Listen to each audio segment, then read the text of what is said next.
I'm gonna hit start recording. I guess we didn't have that hit, so, or maybe there was a breakup. Sorry guys, that little technical glitch. My screen tells me when the show is recording, and now it's telling me that auto recording isn't off, and I would certainly hope that we would have that on. So Liz, if you can double check that I'm recording the way I should be, that would be awesome. Okay, so moving right along, I want to talk about coupons, camp, and what's in my wallet. First of all, some of you may recall I started off the year showing you my stacks of unused coupons, and I was absolutely mortified.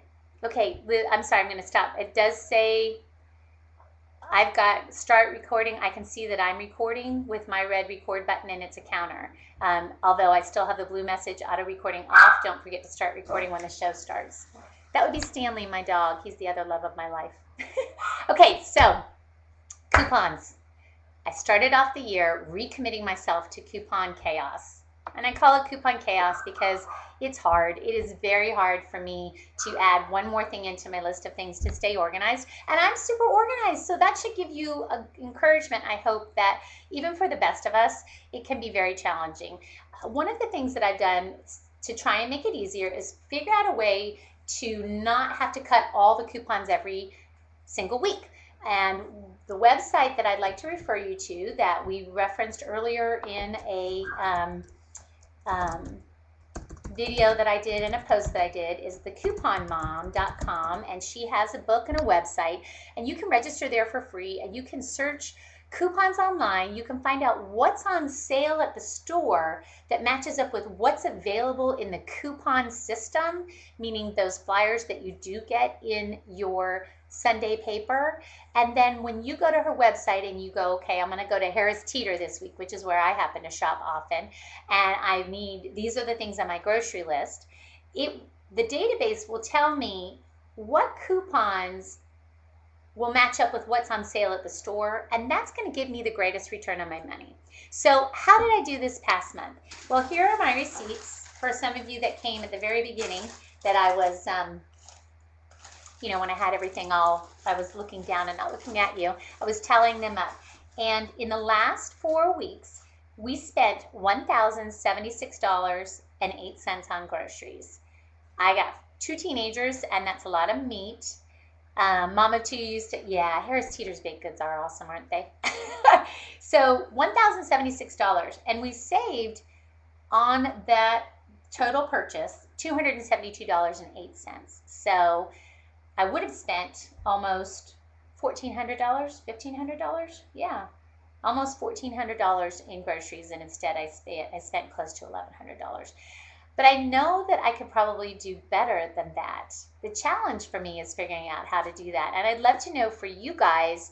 One of my purchases, I saved $95, but I still spent $195. And I do, when I buy my groceries, include paper goods like paper towels, and that counts as groceries. Toilet paper, dish detergent, Tide. So I'm wondering if you guys have any suggestions about how you're doing it. I know the Coupon Mom, the benefit that I find there is that it helps me not only buy what's on sale in the store, because I'm a hawk for making sure that literally as many things as possible I can go ahead and put in my cart that are already on sale for the store. That really helps me a lot, but it's an even better opportunity if I have a coupon to increase that sale. Super Mama, you hate the weeks when you need detergent, paper goods, toiletries all at the same time. I know. And the second thing that I've started doing, not only going to the couponmom.com and trying to match up what's on sale at the store with what a coupon that I have, and yes, Mom of 2, the buy one get one frees for sure, is to shift my mentality. So number one would be to use the service to match everything up, and I've started to do that. Not every single time that I went out, I will be honest, because I'm building up a coupon stash. That's one thing you need to give yourself about 4 weeks to ramp up, I think, to have a lot of coupons on hand.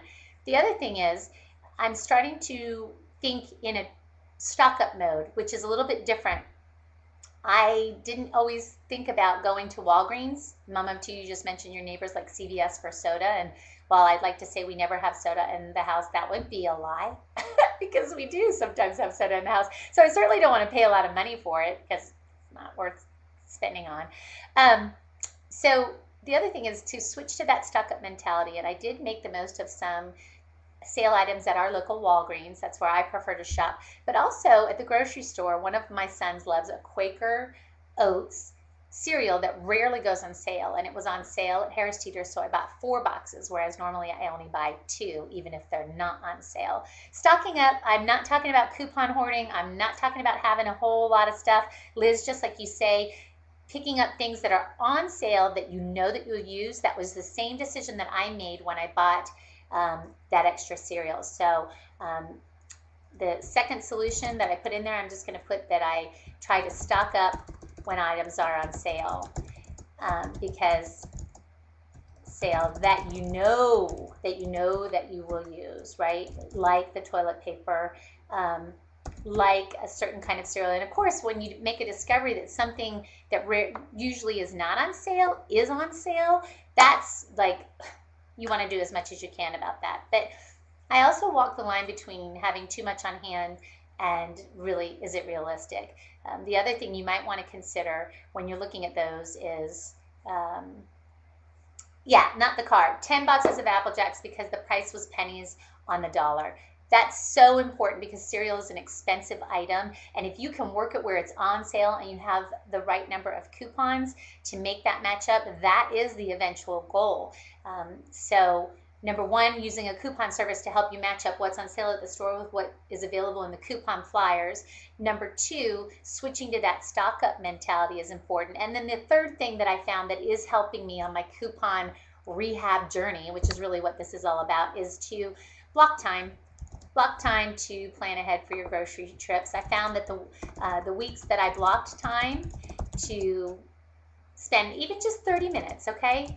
Just 30 minutes to research what's on sale and where. I'm telling you, that is, if I spent 30 minutes, if I spent 4 weeks, I gave it 2 hours total.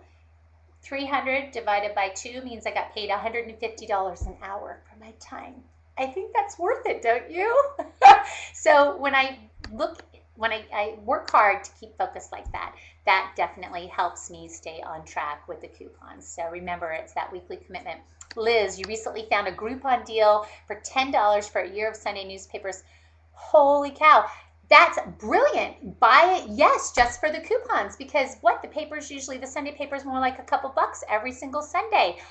I need that Groupon deal because really the Sunday paper is the only paper that we look at as well. We used to get the paper every single day, but much of it went unread. And now that my teens have greater access online, they are actually getting their newspaper delivery that way. Although I like to have a newspaper in hand, which leads me to my next. So keep up with your coupons. I appreciate some of the tips that you have made. Yeah, the newspaper does make a mess.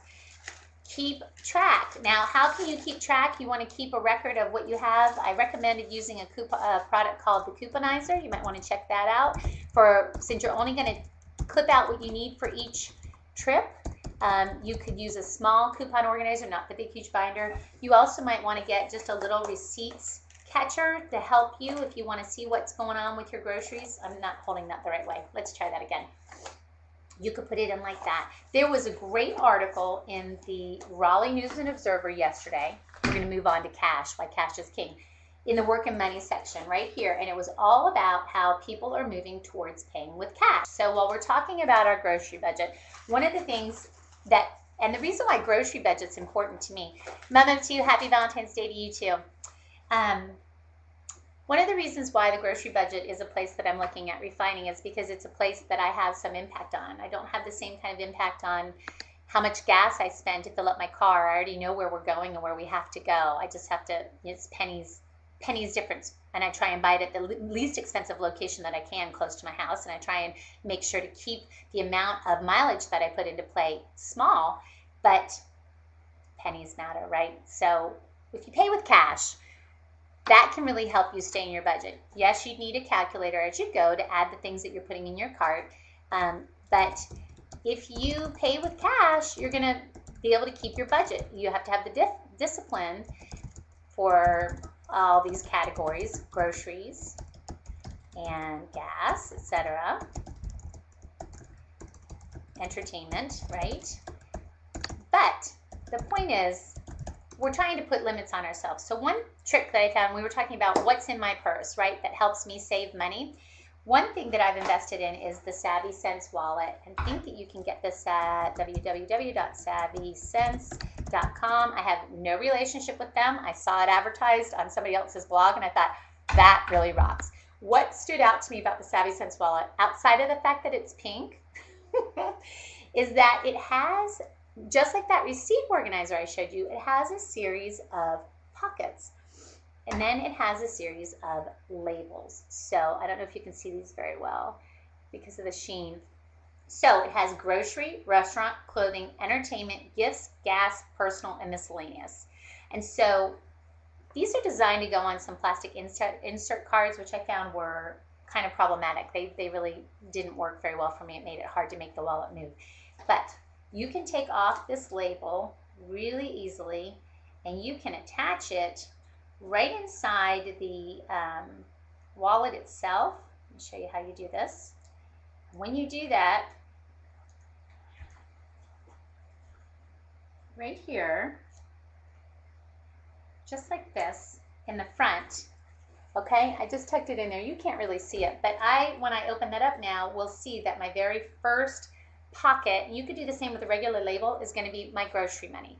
My second pocket, I'll put this right here for you, the second pocket would be for my gas money, because grocery and gas are the two things mainly that we have. Then for me, actually, I would have miscellaneous after that, because we run a tight budget. I'm not going to lie. There is little to no fluff in this budget, and so when it comes to buying clothes, that's something that I would actually have a certain amount of money that I would take out to do. I don't keep that weekly. What I keep weekly in my wallet is money for gas and money for groceries. And so I want to encourage you to look at one of the ways that you can help yourself save money is by using cash only, and then by making sure to section it out. And this particular wallet for me, and you could find a different wallet that might work for you, it really helps by having an accordion type fold right inside there. Now, Karen, you say you never carry cash. I know for me, we used to use a debit card for everything, and I just found that between my husband and I and our busy schedules, we weren't keeping up with tracking that data the way we needed to. So how do you handle that if you carry cash? If you never carry cash, does your checking account automatically reconcile your information for you in terms of where you are? Do you have any trouble staying up with that? Because that's what we found, is that by moving to cash, we were more accountable for keeping track of what we did, and we already knew how much we have budgeted for groceries, for example. So once that was gone, it was gone. See, you have trouble staying up with it. And I think that that's the challenge with electronic money management. While I would really like the electronic money management to handle helping me track where I am so I don't have to do that by hand, I think for the day-to-day interaction, it's like this vacuum. And again, this article, I'll type this in. This article has some really good resources from the News and Observer, the Raleigh, I'm sure it's newsandobserver.com. The money section, work and money Sunday. Yesterday was the 13th. That is a great article about living with cash as your boundary.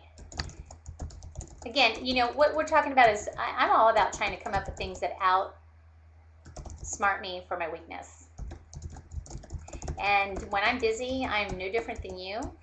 Keeping up with my records, keeping up with things being just exactly where they need to be is a challenge. So anything I can do to outsmart myself, I'm going to. And if going back to something as simple as cash or writing a check makes that happen, then I'm there. So Karen, you said, not the car, you never carry cash either, but you're the only person spending the money. Your bank emails me daily bank balances. Yeah, that is something with both of us in different places in our kids' activities. It just seems like it's a big pitfall. So we try and separate everything out, where my husband has a certain amount of money that he needs for all the things that he does independent of me. I don't need to know about his gas or his dry cleaning or any of those things. So we definitely have made an independent place for him for certain expenses so that they don't impact what we're doing every day. But he'll stop and pick up groceries, or he'll get something while he's out for somebody. So that kind of makes that happen. Another thing, so I've suggested the Savvy Sense wallet. Another thing that I want to encourage you is, all those little store savings cards that you have? Maybe I don't have my keychain with me. Maybe you might have a bunch of the little cards on your keychain, but you have other cards that you don't use very often. I found this at Target. I've had it for a while. It's made by the Real Simple brand, and you can see it just has this little bungee cord on it. In here, I have all, I'm sorry, I'm like way over today, aren't I? Where's the camera? In here, I have all of these cards for all of the stores that I might shop at. Some of them very often, some of them hardly ever. What do I love about this? That way, no matter where I am, if they say, do you have your savings card? I can just pull this out and I can say, yep, I actually do have my savings card. And it isn't weighing down my wallet, which this wallet right here is the go-to piece. I mean, this is, anything that I need often or always, okay? So I don't think that I always need my AC Moore savings card on me in my wallet, but I always want to have my insurance card, right? Or I always want to have my driver's license, and I always want to have my cash. So this is the very common items that I would need for emergency or that I would need just for daily interaction. This enables me to survive unexpected trips or just something that I don't do very often. There's nothing worse than going out, being out and about, and deciding you're going to pop into Subway and you don't have a coupon and you know that there's one at home. So along with this, you could use a product like this to keep in your dash box. Pull out all restaurant coupons that you might keep handy and file them in here. I keep showing you that upside down. I'm sorry, that's what happens when I empty something. I can't remember. Keep all your restaurant coupons in a little storage item just like this, or any entertainment coupons in the glove box of your car, so that you give yourself some wiggle room for the opportunity to spur of the moment make a decision, assuming that you have enough cash on hand to go ahead and stop into Subway. And you might remember that then you have your Subway savings card right there in your little card wheel for savings, and you'll be all set. So a couple of ways to outsmart. We'll do, what is this, number 5? Let's keep your receipts or your coupons for meals, for food and entertainment in your glove box, right? To allow for spur of the moment fun. Your kids will think you're so cool. And you know what? That is a big job if you have teenagers. You have to work constantly to make sure your kids think you're cool. And then also carry your, let's do number 6 is going to be carry your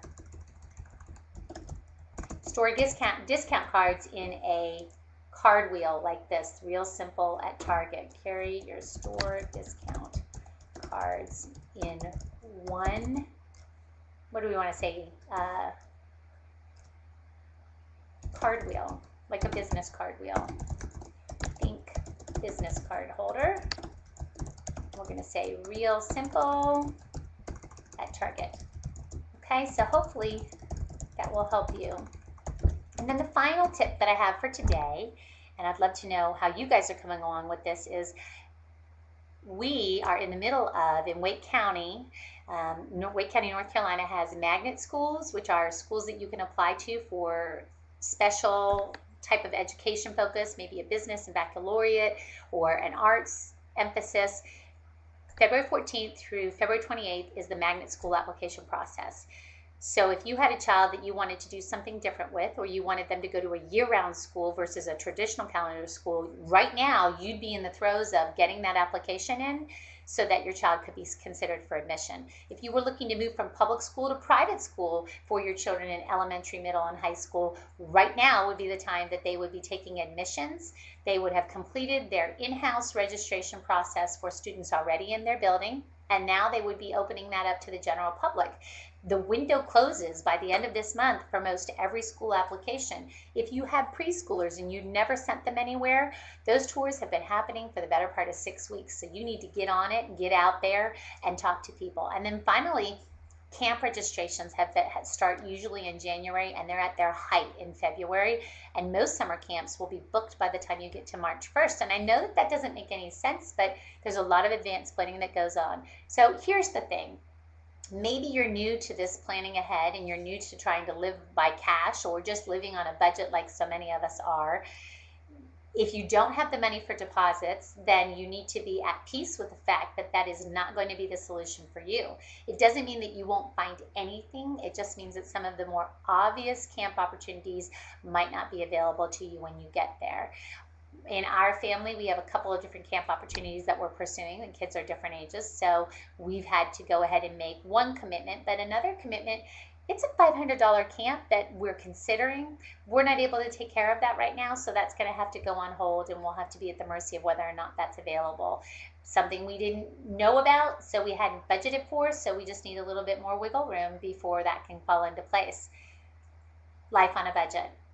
I'd like to think that it's life focused on opportunity, not life focused on restriction. But when you think ahead to summer and you think about what you may need in place, whether you need full-time daycare because you're working and your kids are older now, so you're having to piece together camps, you can find yourself in an expensive scenario. One solution you might want to think about is how you block your vacation time. If you can strategize a few weeks with some fellow moms who have summer care needs where you're each taking a week and you're taking everybody's kids over that week. Yes, it'll be a chaotic week, but it'll give you 2 more weeks of work where your kids are at the other houses. It's all about piecing it together, that's for sure. So think about that, and definitely feel free to share your ideas about how that works. I want to encourage you guys, if you don't already know, to stop by on Facebook. On Facebook, we are Go Mom. I think it's just facebook.com/Go Mom. It's the Go Mom Facebook fan page, and I do a lot of just little tidbit updating there with ideas, things that I come across, like the randomactsofkindness.org website, or conversation starters, the conversations I'd love to see you guys join in with me on. So I hope that that's been helpful for you, to give you some ideas. I'll post a quick review probably on the Facebook page if I don't do a post about it. This month, at the end of the month, I'm going to be speaking at the North Carolina Mom Bloggers Conference, and that's at Ocean Island, and I'll be talking about how to organize your blog. How lovely, right? Not that blogging is my focus, but organizing your time and so that you can work in the way that you want is always the big picture. And I'd really love your feedback. If you have any feedback, if you're a blogger, about how you organize your blog, you can go ahead and share that. I'll post that question out on Facebook. Share that with us, and maybe you might want to consider coming to the conference. It's going to be a busy spring. I'll be following that with the Disney Social Media Mom Celebration in March. And you can always find me on My Carolina Today, where I do my monthly segment, Getting Organized with Molly Gold. And I welcome, as always, your insights about topics that you would like to hear me talk about, that we can get some formal video on so that you have it at your disposal. I really, really appreciate your support. Thank you so much for joining me today. Our next broadcast will be 2 weeks from today, so I believe that'll be somewhere around February 28th-ish, something like that. I look forward to seeing you then, and please, let's stay in touch all month long. You guys are the reason why I'm here, and I really appreciate your support and feedback. Thank you so much, Karen. You don't know how much that means to me. I do all I can to make what I bring to you relevant and worthwhile for you to spend 30 minutes with me on a busy Monday. Our goal with Getting Organized with Molly Gold here, also Go Mom Live on Mom TV, is to just be relevant and fresh for you, and hopefully get you out of the block on the way that is best for you. So thanks so much, guys. I hope you have a great Valentine's Day.